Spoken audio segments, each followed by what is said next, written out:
A onda de produtos plant-based é gigante e chegou para ficar, gente. Um dos alimentos mais falados hoje em dia é o leite vegetal, ou que a gente chama, né, oficialmente de extrato vegetal.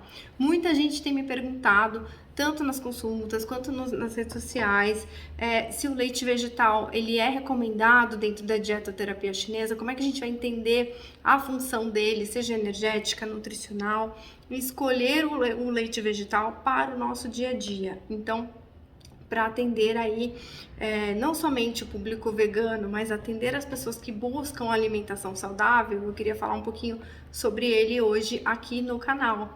Seja muito bem-vindo para você que está chegando, eu sou a Andrea Maciel, eu sou nutricionista, atuo com a dietoterapia chinesa e vamos conversar hoje sobre o leite vegetal, o extrato vegetal na dietoterapia chinesa. Como é que a gente vai colocar essas informações no nosso dia a dia, ok? Bom, fica aqui comigo, se inscreve no canal, acompanha também o meu trabalho lá no Instagram, no @terapia na mesa, tá bom? Lá no Instagram também, as pessoas viram e mexem e me perguntam a respeito de alimentos que geram muco, como é que a gente vai tratar isso e tudo mais e tal, né? E é o seguinte, gente, quando a gente fala de um alimento como um extrato vegetal, quer dizer, a gente está falando de algo que é novo, né? Sempre falo que a dietoterapia chinesa ela é antiga, ela é uma proposta onde a gente recomenda os alimentos a partir dos aspectos energéticos destes alimentos e essa escolha, essa recomendação é baseada toda na avaliação que a gente faz dentro de parâmetros da medicina chinesa. Estes parâmetros vão dizer aonde está o desequilíbrio energético do indivíduo, ou seja, qual é o órgão doente, se existem substâncias fundamentais que não estão sendo produzidas ou estão sendo afetadas no seu dia a dia, ok? Ou seja, a gente vai tratar sangue, a gente vai tratar energia, a gente vai cuidar da mente, vai cuidar da sua estrutura, o que é que a gente vai fazer, né? Então, a dietoterapia chinesa, ela é a proposta onde os alimentos são utilizados para trazer esse equilíbrio para o indivíduo, né? E aí, quando a gente fala então de extrato vegetal, a gente tem que olhar qual que é a origem dele, né? Do que ele é feito. Então, assim, existem vários tipos de extratos vegetais. Então, você vai encontrar extrato vegetal sendo feito à base de leguminosas, por exemplo, que são a soja, né? E você pode também ver extrato vegetal feitos de gorduras, por exemplo, como o coco, né? Que é excelente para a saúde também. Mas a gente tem que entender em que momento que a gente vai encaixar esse extrato vegetal. Então, uma coisa que é bem importante você observar do que ele é feito, né? Esse é um ponto. Então, ou seja, ele é de leguminosas ou ele é de oleaginosas. Se ele for de oleaginosas, por exemplo, ele vai ser muito mais rico em lipídio. Será que você está numa condição, num momento onde você pode consumir um pouco a mais de lipídio ou deve haver alguma restrição? Esse é um ponto que precisa ser avaliado, né? Outra questão é, com que é que eu vou combinar o consumo do extrato vegetal? Então, por exemplo, gente, às vezes vocês escolhem leite de coco, que é maravilhoso, é gostoso e tudo mais. Aí você vai lá, o que eu vou fazer com esse leite de coco? Eu vou combinar com um abacate, vou fazer uma vitamina de abacate, né? E aí, essa junção de leite de coco com abacate, ou seja, você tem duas fontes de gordura ali, você bate e faz aquela vitamina que a princípio parece ser deliciosa. E aí o que acontece? Você vai e toma essa vitamina lá antes de dormir, né, às 8 da noite, por exemplo. Então você tem duas fontes de gordura que demandam bastante da digestão, que tem uma digestão um pouquinho mais demorada, um pouquinho mais lenta, e ainda toma essa vitamina antes de dormir. Você vai ficar super estufado, não vai conseguir dormir bem, né? Isso vai te atrapalhar. Embora, a princípio, sejam alimentos muito saudáveis, entende? Então, é importante a gente olhar o que é que a gente está escolhendo e como é que a gente vai combinar esse alimento com outros alimentos dentro de uma refeição, qual que é o horário que você vai consumir isso. Então, tem muitas variáveis que a gente tem que prestar atenção na hora de escolher o nosso extrato vegetal, né? Outra condição é você avaliar como que esse alimento é visto dentro da dietoterapia chinesa e dentro de aspectos nutricionais. Então, por exemplo, as leguminosas, elas são ricas em proteína vegetal.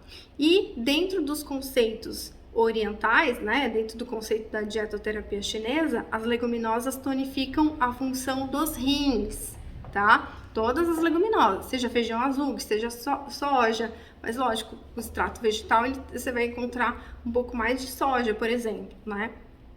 E aí, então, se você quer tonificar os rins, você pode escolher um extrato vegetal que seja de leguminosas, por exemplo. O extrato vegetal feito de oleaginosas, né, feito de gordura, vai melhorar uma condição de deficiência de Yin dos rins. Ai, André, mas qual que é essa diferença? A deficiência de Yin dos rins, ela pode comprometer, por exemplo, os ossos, a massa magra, né? Tudo aquilo que é Yin, que é estrutural dentro do nosso corpo. Então, extrato vegetal de oleaginosas é mais indicado para quem tem, então, essa condição de deficiência de Yin, enquanto os demais melhoram uma condição de deficiência do Yang. Então, anota isso, isso é um ponto importante, tá? Outra dúvida bastante frequente é: extrato vegetal pode gerar muco? A grande preocupação na medicina chinesa com relação à alimentação é justamente o cuidado e uma restrição um pouquinho maior com relação aos lácteos, né? Por quê? Porque laticínios são frios e úmidos. Lembra? Eu já falei aqui várias vezes aqui no canal que os lácteos realmente aumentam a nossa incidência de muco e o muco é um fator preponderante ou precipitante de doenças, né? Então isso é bem importante, acho que já está bem explicado aqui no canal também a partir de vários vídeos que eu já fiz. Esse é um ponto. E o extrato vegetal, será que ele vai gerar muco, gente?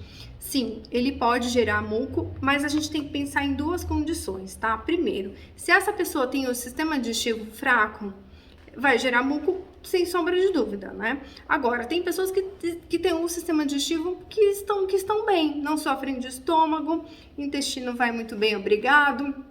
Então, ela tem uma digestão bacana, então provavelmente ela não vai formar muco.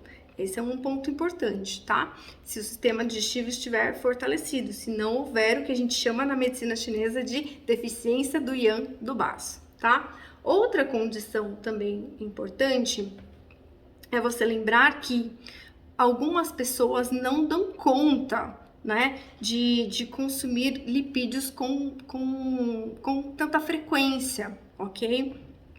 Então, por exemplo, tem pessoas que têm até problemas com lactase, ou tem problema na digestão de lipídios também, isso aí dá pra gente detectar a partir de exames, né, da lipase, enfim. Então, essas pessoas que têm problemas com lipídios, elas não podem consumir extrato vegetal de oleaginosas com frequência, então isso pode ser um problema para elas. Às vezes elas estão achando que elas estão consumindo algo saudável, mas não estão.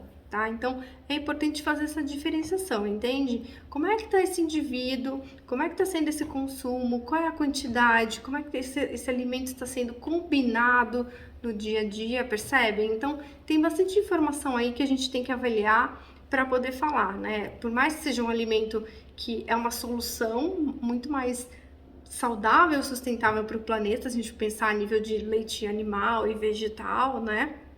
É muito melhor, mas ainda assim tem essas ressalvas importantes, tá? Eles podem tonificar o nosso organismo, determinados órgãos, como eu falei, dos rins, né?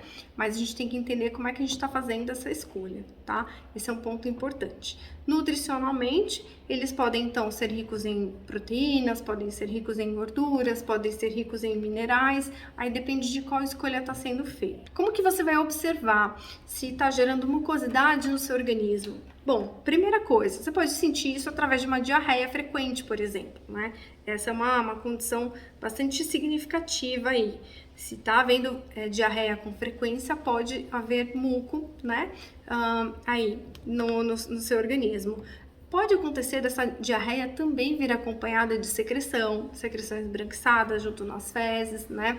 Essa pessoa pode desenvolver candidíase com frequência, essa pessoa pode desenvolver confusões mentais, ela pode apresentar ali, lá no fígado, por exemplo, um colesterol alto, ela pode apresentar um pouco mais de inchaço, catarro na garganta, tá? Aquele muco, aquele catarro que fica também escorrendo no nariz com muito mais frequência. Então, tudo isso são formas mais sutis de mucosidade que atrapalham a função dos nossos órgãos internos. Então, esse é o primeiro passo. Outro passo também é olhar o corpo da língua.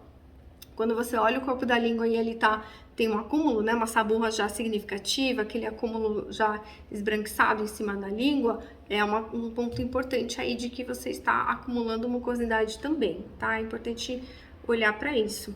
Por fim, o que eu tenho a dizer para vocês é o seguinte: se vocês querem utilizar um leite vegetal que não vai gerar mucosidade e ainda vai contribuir para fortalecer as funções do baço, a recomendação que eu mais passo para os meus clientes é o leite de inhame. Então, você vai cozinhar o inhame, depois você pode amassar esse inhame, ok?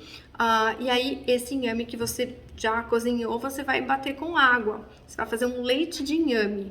Esse leite de inhame você pode misturar bater com frutas, pode bater com o seu... enfim, com sementes, né? Com outras coisas que você queira fazer, pode utilizar para outras preparações, por exemplo, tá? Então, você vai fazer, sei lá, um creme branco, desses que põe em alguma massa que você queira fazer, por exemplo, né? Então, pode utilizar também em preparações culinárias, ele é excelente. Além de tudo, o leite de inhame, ele não vai ser industrializado, você vai preparar tudo isso em casa, então é uma ótima fonte de extrato vegetal que você está usando como um alimento ultra rico para o nosso organismo, que é o inhame, né? O inhame tonifica o baço, elimina a mucosidade, ele também aumenta a nossa imunidade. Inhame é maravilhoso, também para a saúde da mulher ele é ótimo, né? Atua muito aqui nessa região do útero, dos ovários, né? Melhora a nossa condição de leucócitos também.